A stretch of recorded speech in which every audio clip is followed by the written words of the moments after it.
Hello, this is Chef Jeff from the Rogue Chef, Branson, Missouri, and today we are going to make blueberry beer bread. It's a great tasting spin on beer bread, and if you want to taste it, you'll have to come visit us in Branson, Missouri. And to get started, I've got my flour measured out already, and then we're going to add baking soda and baking powder, and then we will sift these all together. And I've also added the salt to the flour.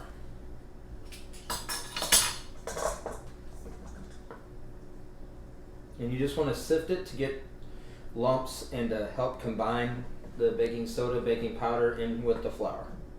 Next, we're going to add our sugar. And that makes it all of our dry ingredients. And then here I have agave syrup. And one of the secrets to it is this blueberry balsamic vinegar that I get from a local store. It just adds a little extra punch to it.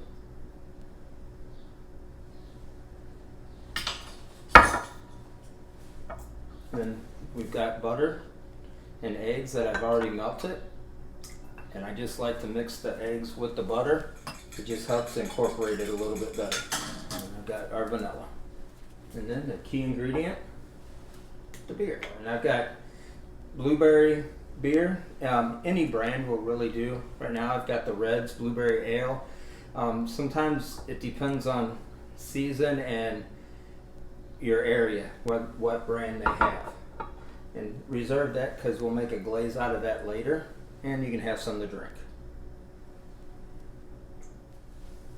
And now we just mix it. It becomes pretty thick. Okay, now that it's all incorporated, what we're going to do is we're going to dust our blueberries.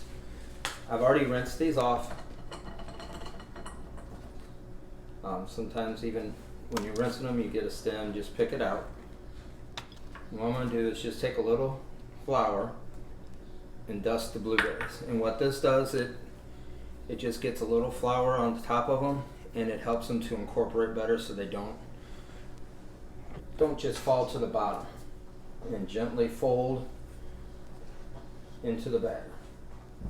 So you don't really want to break up the blueberries. I mean, you'll have some that might, but you want to keep them intact. And then I've already got our pre-sprayed loaf pans, and we'll just split this evenly between it.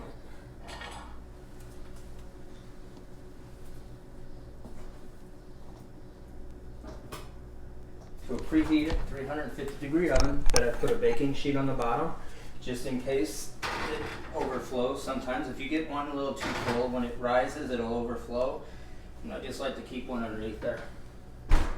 We will bake it for approximately 45 minutes, so we will come back and check it. So while we wait for the bread to cook, we'll just whip up our glaze real quick. I've got some powdered sugar. I'll just add a little bit of vanilla. And then we just add our beer, just a little bit at a time because you don't want to get it too soupy. And it might be a little thick at first. So that's it. And then what we'll do is we'll just let this sit and we'll spoon it over the top. It's not going to use a lot, so it's just something just add to it. Alright, we have our finished beer bread here. We're going to let it cool so we can put the glaze on it, and then we'll be finished. And you'll be able to get this at the Rogue Chef in Branson, Missouri.